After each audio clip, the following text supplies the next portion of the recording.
Hello guys, welcome back to my channel. Today I thought we'd do a little cozy vibe in bed.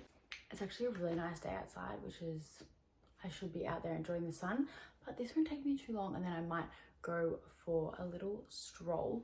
I put a Q&A up on my Instagram the other day. Because I'm filming on my phone, I wrote them down in my book so I can just have a look.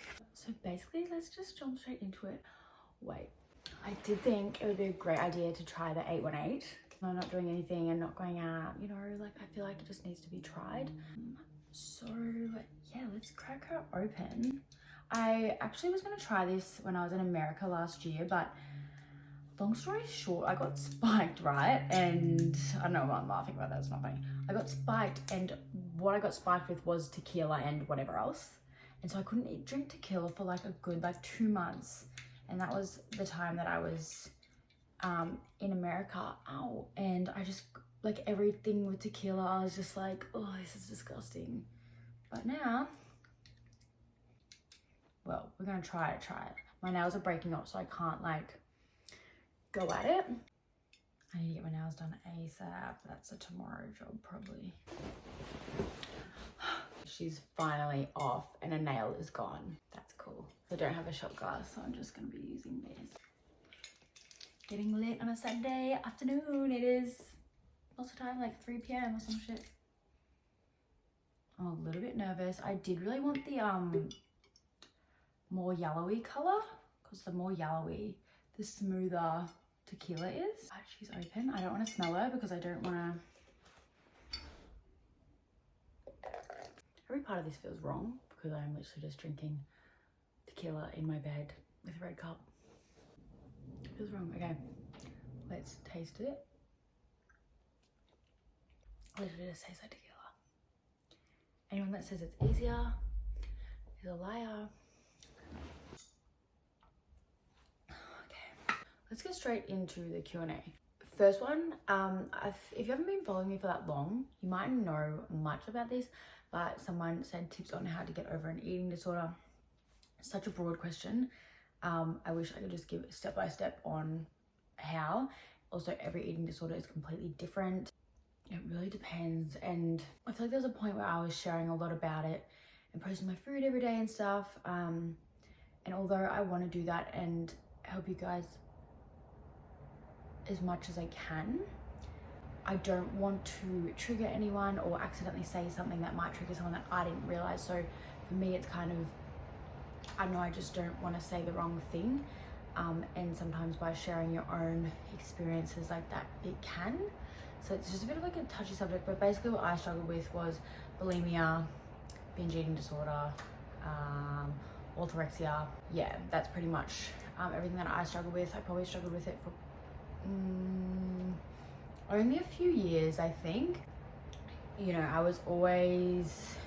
I started looking at my body from like a young age, like from like year 8. I remember like weighing myself and looking at the scales and things like that, which is so young. Always being body conscious. But yeah, if you want more of a dedicated video on that, let me know. I do have some old videos, but I feel like I could probably remake them and make them a little bit better. So if you want to go have a look, you can, but also just let me know if you do want more dedicated videos on like eating and stuff. Yeah, I think it's just also, I'm like a little bit scared because I just don't want to make anyone feel a certain way. And with my what I eat in a day, which is stemmed from my eating disorder, everyone has such different bodies and everyone eats so differently. So I don't want everyone to think you can just eat one way. And also I think when I was sharing my what I eat in a days, I wasn't focusing on nutrition at all, eating no protein, eating a lot of like packaged foods and stuff, which is obviously fine in moderation, but like I think I was eating too much of it because I went from one extreme, from eating like only certain foods and being so like careful with what I ate to like completely carefree. And I think I needed to find the balance, which I'm finding as we speak. Like I'm really trying to look after my body and stuff now, and I don't want anyone to perceive that in the wrong way of like me trying to like lose weight or eat healthy because my body, like, no, I just want to fuel my body. So it's like such a broad topic, but anyway, I'm not gonna ramble. How is your move going? The move is good. I'm pretty much all settled in. I have a few more things to do, just organization things, but yeah, everything's good. Where was your favorite place in Europe? My favorite place in Europe, I would have to say it was Mallorca, or I did love Croatia. Dubrovnik was amazing, and I also really loved Mykonos. Yeah, we went to so many different places. I see you've been traveling to Sydney and Melbourne. Which one do you prefer? Melbourne, 1,000,000,000,000,000%. I don't know if I've just been living wrong in Sydney when I go. I just don't love Sydney. Maybe I'm going to the wrong places or haven't seen like a part that I do like, but I don't quite vibe there. Like I like it and I enjoy it when I go, but like, oh my God, to think about living there, I'm like, no. How to find your people, I am really struggling. This is such a tough one because we are constantly evolving and changing, and the people that you think are your people now mightn't even be your people in years to come, like, which is so scary to think about. And I hope all my people stay my people, but you just never know. I would say just be yourself, because this is like such a cringy saying, but like your vibe attracts your tribe, and it's so true. If you're pretending to be like someone that you're not gonna attract your people, because you're not being your true self. So I feel like if you be your authentic self, be honest with who you are, and just be completely yourself, you will find your people. I really believe in that, and that's my biggest sort of tip. But also just not being afraid to like put yourself out there. Like I think it is really tough to find friends sometimes. Like I am so thankful for social media, because I really feel like it's helped me find my people.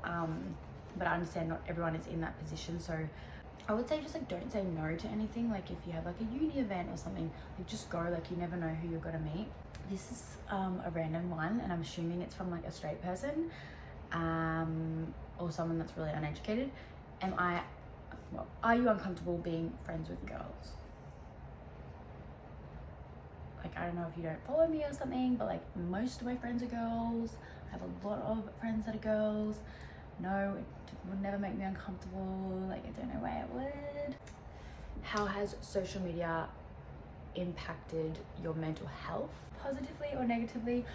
I would say definitely both. I think social media has really helped me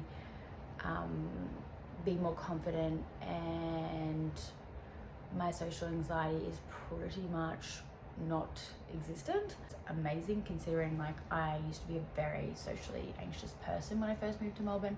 Only in the past maybe like year and a half ish, I feel like my anxiety is just not here. Like I don't really get anxiety anymore. Like obviously there's a difference between like being nervous and like having anxiety. So yeah, in regards to that, better. Social media has also impacted me negatively, because I think I care a lot about the way I look now, and I don't think that's anyone's fault, except just the pure fact that I have to look at myself so much, see so many photos of myself, film myself constantly. I see myself from every angle. Definitely creates mental health issues within like the way I view myself and how I think about myself, and I think I put way too much time and energy into the way, critiquing the way I look, when that's not the most important thing about me. So that's my biggest struggle in life, to be honest, is just struggling with self-image. Best way to put it, I struggle insanely with self-image, and I think I can put on a good front and post pictures like, oh yeah, like I'm all good, like, you know, but like there's a lot of things that like you don't see, I think, and I can put on a big front on TikTok and like dance and like smile, and like obviously I'm happy, but in regards to self-image, like I just really struggle every day. Even like within like minutes, like I could be like, oh, I feel so good today, and literally a second later I'm like, oh my God, I hate the way I look, I'm ugly, I want to go home. So yeah, that's kind of like the different impacts. And then there's also the fact that like everyone wants to comment on everything, which is completely fine, because I put my life online, but at the same time, I don't feel like I always owe an explanation for everything in my life. And I think a lot of people think that people on social media do owe everyone an explanation for everything that's going on. Like, just because I share certain things doesn't mean I need to explain everything.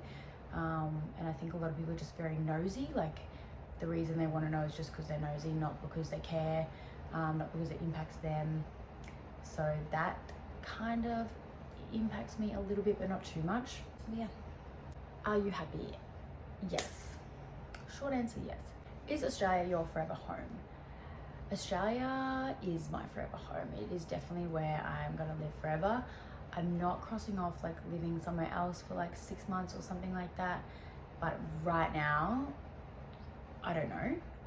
But yeah, Australia, 100%. Like, I love traveling and it's like amazing to see the world. I can appreciate other parts of the world 100%, but like when you come back to Australia, you just realize how lucky you are. Like, I love Australia. So what is your sexuality? I've said this like a lot, but basically I don't really label myself at all. I just like who I like someone's vibe, I like their personality. And then the next question is, how did you find coming out? I think I have done like heaps on this, but if this is your first time knowing, I'll keep it really short. Basically, I didn't really come out. I just started telling people that like I had a girlfriend. That's how I sort of came out. My family were cool with it. Everyone was cool with it apart from like a few people. Like one of my best friends at the time, she was a complete asshole, and a lot of my friends at the time were assholes, and just people from my small town were just assholes, and they're just really small-minded, and that's their issue. But I don't really want to touch on that because I don't really care. But yeah, that's basically what happened. Yeah, like nothing can really offend me in regards to my sexuality. Like, yeah, I don't really take it too seriously. Like, I don't know. Top 5 artists right now.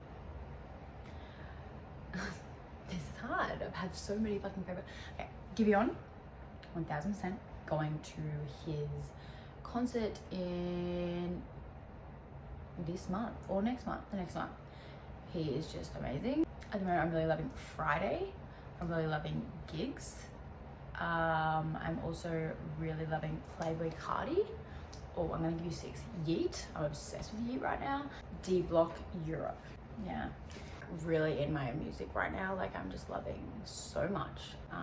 Music is one of the most important things to me, not even gonna lie. Like, music is so important and it makes me so happy.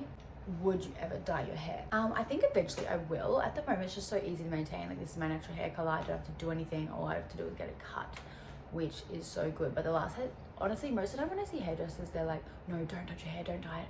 But the last one was like, you know what? You should get a little bit of like highlights throughout your hair.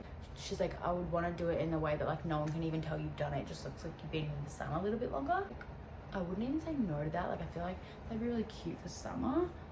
It's just really dark right now, actually. I'm not really bothered, and it's so expensive to like dye your hair. How's your family life? My family life is good. I haven't seen my family. Well, I've seen my brother actually recently, but I have a sister and then obviously my parents. I haven't seen them though since just before Europe, so I need to go and visit them, but they're sort of like, they're a flight and then they're like a 6-hour drive. So it's like a little bit out of my way. So it's not as easy just to like jump on a plane and see them, which sucks, because if that was the case, I'd be seeing them literally so often. Like, I would see them all the time. I wish that was the case. It's not, but I really wish it was, because that would just be lit. And sometimes I do get really upset about not living in the same city or even state as my family, because I can't just go and see them. Like, all my friends like here pretty much have their family here, or have them really accessible, like one flight away, and see them heaps, and I don't, which makes me sad. And sometimes it makes me feel like I'm missing out on like a lot of valuable time, but at the same time, like, Melbourne's my home, so I'm like, I can't just, you know. But I do wish it was different, but yeah, it is what it is. Tips on making social media your job. My tips would be, do something you love so you can keep doing it forever within social media, because pretty much you can make any sort of thing into like a social media business, if that makes sense. And also another thing is, don't expect to make money straight away. I think a lot of people just think people wake up and have their social media business or social media presence and it's making money. No, like people have worked at this and they've maybe done it for years before making $1. But yeah, if it's really what you want to do, I believe that anyone can make it. I believe everyone has a fair chance. That's how I feel. And I think if you really put your mind to it, like you can literally do anything. Like that's what I truly believe. So if it's genuinely what you want and you enjoy making content, if this is what you want to do, like within like what I do, I really believe any of you that want to do it can 1000% do it. Because at the end of the day, I just started out like making, I didn't even really know, like I obviously knew you could make money off social media, but I just kind of didn't know how it worked. Like I knew like there was influencers, but like I didn't really think like how did they get paid. Like I didn't know any of that. So like once I like realized you could like actually get paid, I was like, what? Like I knew, but like I didn't know. I don't know if that makes sense, but yeah. Also, did anyone watch the Carlton game last night? I went to bed three quarters in, and I wish I watched it because everyone's saying it was like the most amazing game. I feel like I should rewatch it because I feel like I'm missing out on something. I did put a multi on and I did lose. Do not bet, but I will be betting again next week. Who knows, maybe Carlton will be in the grand final. Who knows? But thank you so much for watching. I'm going to probably go for a little stroll now. The day is beautiful. And I also need to edit this because it's going up tomorrow. Also need to clean my room a little bit more because, you know, she's just a bit unorganized and I don't love how unorganized she is. I need to like find a process to get this just in place. So I need to get my nails done because this is not happening. It's just not. Thank you guys for watching. I appreciate all of you so much and I hope you have a great week. Bye.